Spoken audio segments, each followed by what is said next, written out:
Good afternoon, my dear brothers and sisters. Since yesterday, we have entered into what the liturgical calendar calls as ordinary time, karaniwang panahon. And the dominant color during this season, which is ordinary time, is green. Well, first of all, why is it called ordinary? Why not something else? The reason is that during these weeks of ordinary time that will be cut off when Ash Wednesday comes in on March 5 and then will continue after Pentecost sometime in June or July. It's ordinary because no special celebrations will be happening, not like Christmas or not like Easter. But it is not ordinary that you can take it aside. Hindi po. Ordinary lang naman yan isang tabi lang natin. Hindi. Because ordinary time is designated by the church as a period of growing.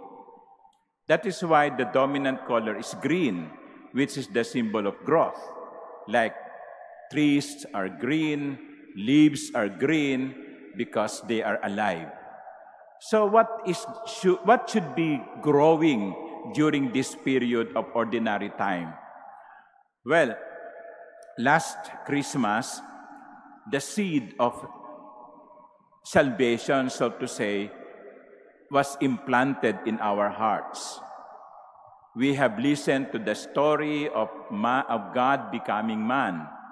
We have seen the story of God's love being shown in the incarnation of the only Son of God.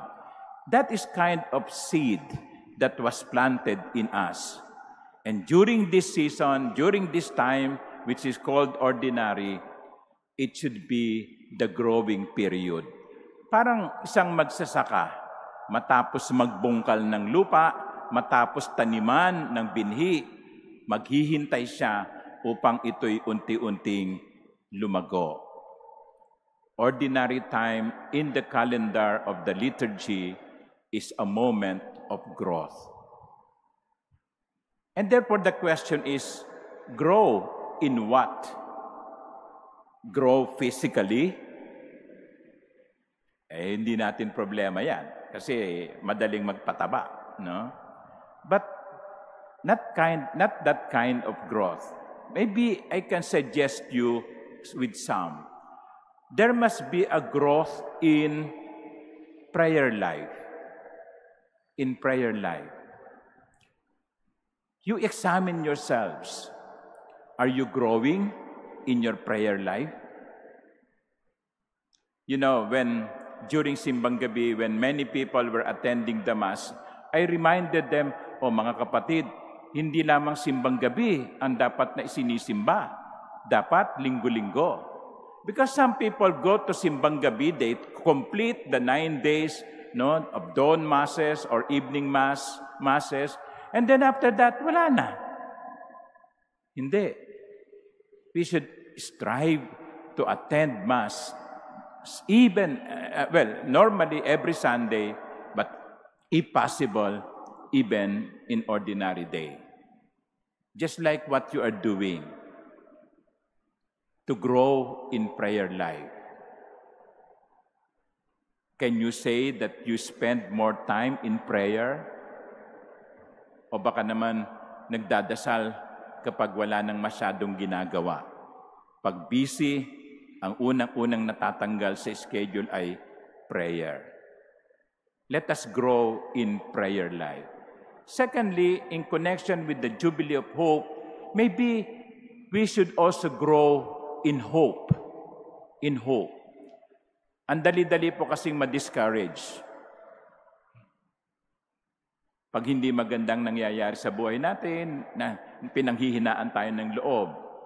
Pag dumarating yung mga trahedya sa buhay natin, nawawalan tayo ng pag-asa. Maybe especially during this Jubilee year, we should strive to grow in hope. That no matter what happens in our lives, we always believe that everything will turn out to be okay in the end. Sa wakas, ang lahat ay maaayos din. That is hope. The attitude, to believe that better days are coming ahead. And finally, in connection with hope, maybe we should also grow in trust, pagtitiwala. Kaya tayo may pag-asa sapagkat nagtitiwala tayo na hindi tayo pababayaan ng Diyos. Kahit na may mga pagsubok, nagtitiwala tayo na hindi tayo iiwan ng Diyos. We have just come out from our experience of pandemic. During the pandemic, we were afraid, but we survived. We survived because God did not abandon His people. That is trust. So, my dear brothers and sisters, during this ordinary time, we are invited to grow in our prayer life, to grow in hope, to grow in trust. Tandaan natin, ang Kristiyanong hindi lumalago ay tumatanda ng paurong. You cannot be stagnant. You cannot remain on the same position. You either move forward or you regress. Let us hope that we move forward, we grow. Amen.